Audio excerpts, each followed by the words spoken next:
হুজুর, রমজান মাসে কন্যার বাড়ি থেকে ছেলের বাড়িতে ইফতার না পাঠালে শ্বশুর শাশুড়ি গালমন্দ করে, এমন অবস্থায় কি করা উচিত? কন্যার বাড়িতে কি ইফতার পাঠানো উচিত? আপনার কাছে জানতে চাই। ভাইরা আমার, আমাদের সমাজে বহুল প্রচলিত বহুল প্রতিষ্ঠিত কুসংস্কারগুলোর মধ্যে থেকে একটি হলো এটি যে মেয়ের বাবার বাড়ি থেকে রমজান আসলে ইফতারের বিভিন্ন আইটেমের জন্য ছেলে, ছেলের মা, ছেলের বাবা, ছেলের গোষ্ঠী, ছেলের বিভিন্ন মহিলারা ওই ফ্যামিলির তারা অপেক্ষায় থাকে। আল্লাহর জমিনে যদি 10টা নিকৃষ্টতম ছোট লোকই থাকে, তার একটা হলো এইটা। যুবক ভাইরা, কোন যুবক হাত তুলে বলতে পারবেন যে আমার শ্বশুরবাড়ি থেকে রমজান উপলক্ষে এরকম কোন ভিক্ষাবৃত্তি আমরা করতে দেই নাই? বলতে পারবেন কেউ? দেখি কার কার বউকে পাঠাবো আছে, হাত তোলেন।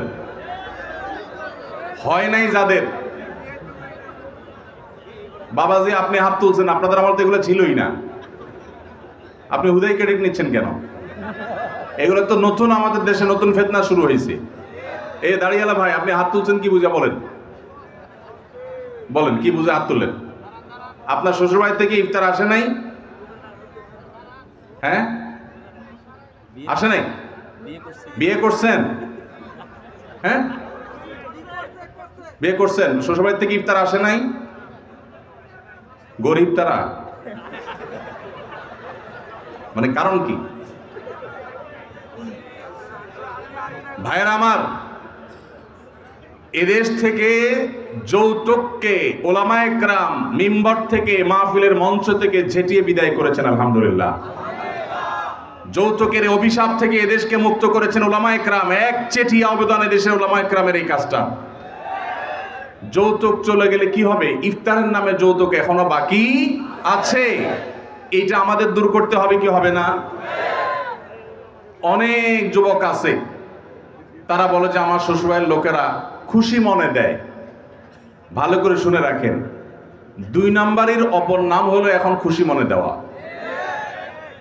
ঘুষখোর সেও বলে খুশি হয়ে দিস, যৌতুকখোর সেও বলে বেহিসাব খুশি হয়ে দিস। শুধু খুশি হয়ে না, জোর করেও দেয়। জোর করে দিবে না, কি করবে? তার মেয়েটার শান্তি দরকার তার। আপনি যদি বাপের বেটা হয়ে থাকেন, মুসলমানের সন্তান হয়ে থাকেন, বিনয়ের সাথে শাশুড়িকে বলবেন, শ্বশুরকে বলবেন কোনো কিচ্ছু আমার এখানে পাঠাবেন না, পাঠালে আমি মনে কষ্ট পাবো, উল্টা পারলে আমি দিব। একটা কথা আমি সবসময় বলি ভাই, একটা মেয়েকে কষ্ট করে গর্ভধারণ করা, জন্মের পর থেকে নিয়ে তাদেরকে পড়ালেখা ভরণ পোষণ দিয়ে বড় করে যখন সে সার্বিকভাবে একজন পূর্ণাঙ্গ মানুষে পরিণত হয়েছে, সুশিক্ষিত হয়েছে, সুস্থ সবল হয়েছে, সুঠামদেহী হয়েছে, তখন তাকে ছেলে পক্ষের হাতে তুলে দেয়। সারা জীবন এই মহিলাটার পেছনে ইনভেস্ট করেছে কে? তার বাবা মা। আর ভোগ করছে কে? স্বামী এবং স্বামীর ফ্যামিলি। ঠিক না ঠিক? পড়ালেখা করাইছে মেয়ের বাপ মা, ওই পড়ালেখা দিয়া, ওই শিক্ষা দিয়া স্বামীর ছেলে মেয়েকে সে পড়ালেখা করায়। ঠিক না ঠিক? রান্না বাড়াটা শিখাইছে তার মা, ওই শিক্ষা দিয়ে রান্না বাড়া করে খাওয়ায় কারে? স্বামীকে, শ্বশুর শাশুড়িকে। ঠিক না ঠিক? তাহলে উচিত হলো ছেলে পক্ষের মেয়ে পক্ষকে এটা বলা। বেহিসাবকে বলবে, ছেলের বাবা মেয়ের বাবাকে বলবে, বাবাজি বা ভাই, আপনার মেয়ে, তাকে মানুষ করতে যত টাকা পয়সা লাগছে তার সব কিছু আমি দিতে চাই। এরপরও তো কোনো মানুষ কেনা যায় না, এটা কেনার জন্য দেওয়া না, অন্তত কৃতজ্ঞতা আদায়ের জন্য দেওয়া। এটা বলা দরকার ছিল।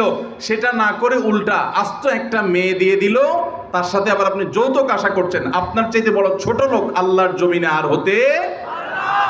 এই সমস্ত ভিখারিদেরকে ধরে ধরে আস-সুন্নাহ ফাউন্ডেশন ইফতার প্রজেক্টের জন্য পাঠিয়ে দিবেন। আপনাদের এই মাঠেও ইফতার বিতরণ হয়। যাদের শ্বশুর বাড়ি থেকে ইফতারের দরকার হয়, এদের সবাইকে আমাদের ওখানে পাঠিয়ে দিবেন। কথা বুঝে আসছে? এখন এরপর থেকে হুদাই যায় আমাদের ওখানে সিরিয়াল ধরবে। সিরিয়াল ধরলে সবাই ইফতার পাবে। শর্ত হলো সে প্রকাশ্যে ঘোষণা দিবে আমি শ্বশুরবাড়ি থেকে ইফতার প্রত্যাশী ছিলাম, কিন্তু সেখান থেকে ইফতার পাওয়ার কোনো ক্ষীণতম সম্ভাবনা না থাকায় আমি নিরুপায় হয়ে এখন আসুন্নাহ ফাউন্ডেশনের দ্বারস্থ হয়েছি। এইটা যদি আপনি ঘোষণা দিতে পারেন আমাদের দিতে কোনো অসুবিধা নেই ইনশাআল্লাহ। ভাইরা আমার, এই কুসংস্কার আমরা দূর করবো তো ইনশাআল্লাহ। খুশি মনে বলতে কোনো কিচ্ছু নাই, খবরদার। মেয়ে পক্ষ যদি ইফতার পাঠায়, ছেলে পক্ষ পাঠায় না কেন? মেয়ে পক্ষ যদি 2 আনা পাঠায়, ছেলে পক্ষ 4 আনা পাঠানো উচিত। অনেক মহিলারা আছে ফ্যামিলির, তারা খোঁচাখুচি করে বৌমাকে। আল্লাহ আমাদের এই কুসংস্কার থেকে মুক্ত থাকার তৌফিক দান করুন।